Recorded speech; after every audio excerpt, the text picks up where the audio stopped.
Hello folks, White Guy here again. Welcome to my home on this very beautiful autumn day. The name of this video is called The White Guy Skinny Dips in the Lake of Fire. You know, I don't know about you, but I intend to go skinny dipping in the wonderful Lake of Fire. I really do. Why not? It's going to be great, folks. As an indoctrinated Christian who has been deceived due to reading the account from a perverted Latin-based Bible, and who has been taught to walk in fear, they wouldn't think that the Lake of Fire is an awesome part of the good news message, now would they? But contraire, my friends, keep watching, and then offer a smile at the end of this video. In Revelations 21:8, from a Latin-based NIV Bible, it says, quote, "But the cowardly, the unbelieving, the vile, the murderers, the sexual immoral, those who practice magic arts, the idolaters, and all liars, they will be consigned to the fiery lake of burning sulfur. This is the second death." Now I want to continue and give you a few other examples, all right? And now here's also from a Latin-based NAS Bible, New American Standard. "But for the cowardly and the blah blah blah will be in the lake that burns with fire and brimstone, which is the second death." Now here's from a Latin-based King James Bible. "But the fearful and the blah blah blah in the lake of which burneth with fire and brimstone, which is the second death." Another Latin-based Revised Standard. "But as for the cowardly, the blah blah blah in the lake that burns with fire and sulfur, which is the second death." Now here it is from the Koine Greek. "But for the timid and the blah blah blah," okay, "their portion is within the lake continuously burning with fire and deity," both of those words capitalized, which is the second death. Okay? Oh man, that is so important. There are 4 issues, possibly more, okay, that are so very, very important that most Christians are missing when understanding the lake of fire. Okay? When describing the lake of fire in context, verse 3 of Revelation 21, the writer initially describes a throne. Let's get in context here, okay? Describes a throne and how God is dwelling with men. This is so awesome. It just blows my mind. Then in verse 4, he talks about wiping away every tear and concludes by saying that there will be no more death, no more mourning, no more crying, nor pain. Okay? Does this context sound horrible to you thus far? That's a rhetorical, sarcastic question.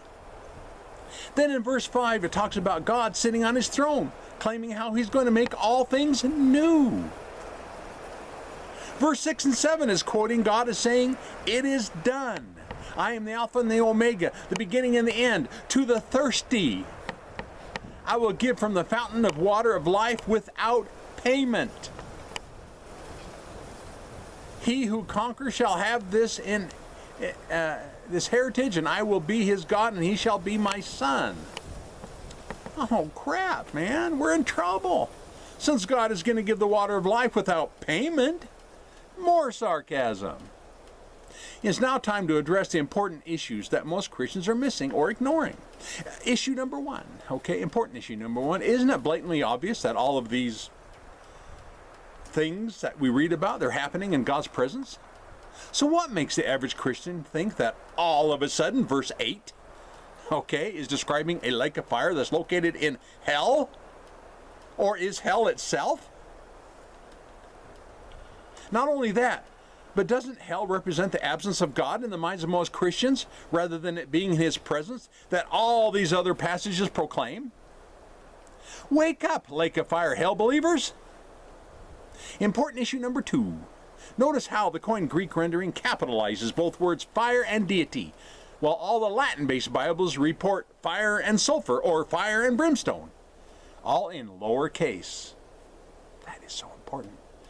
This is more important than you'd think. Since it's all happening in the presence of God, fire is a hyperbolic word that represents his purifying character. And deity is simply another way of saying God. Okay? In other words, God's purifying character. Folks, either God is in hell or he is purifying all of those who practice sin to one degree or another. And this represents all of us. We're all going to be exposed to God while skinny dipping in his purifying lake of love. That love that's so intense that every sin that has plagued mankind, it, not us, will be burned up, purified, and or destroyed. This sounds like great news to me. Important issue number 3. In verse 4, it plainly states how there will be no more death. Yet in verse 8, it claims of a second death that's caused by fire and deity. This simply represents the death of death. That's all it means, as in the elimination of death that was confirmed in verse 4, where there'll be no more death. Get it? Don't read into it anything more than that. And of course, doctrines of men require you to read into stuff that's not even there. You know, I can read, so someone tell me how I'm wrong about this. On the other hand, Christians have been deceived into believing it represents some kind of spiritual death that's full of mourning, crying, and pain. Yet in context, God previously got rid of mourning, crying, and pain, according to verse 4. So that doesn't make sense. Doesn't add up. Folks, either there's no mourning, crying, or pain in hell, or these passages that surround the lake of fire scenario are blatant lies. So in closing this video, choose who you think is lying. Those teaching you, or these passages. I've just exposed how doctrines of men are pathetic and sad. These passages that refer to the lake of fire are oozing with good news for all of creation. But this wonderful narrative has been horribly perverted. Horribly perverted by unscrupulous, deceived, unteachable, ignorant, indoctrinated, pagan-minded people to mean the exact opposite. And Christians have sadly swallowed it whole. Jesus warned in Matthew 24:5 that many will come in his name, agreeing that he is the Christ, and will mislead others. Okay? That's exactly what's going on when they use the lake of fire story to steal, kill, and destroy a trust in God's love and competence. And frankly, it really pisses me off. What are you doing, Ollie? Look me up on Facebook, okay? And you know the spiel. Don't forget that part of the YouTube channel to my subscribers. Excuse me. And what else am I going to tell you?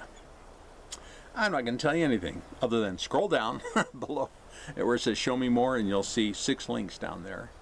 I would really appreciate it if you scrolled down and just took a peek of them. Okay?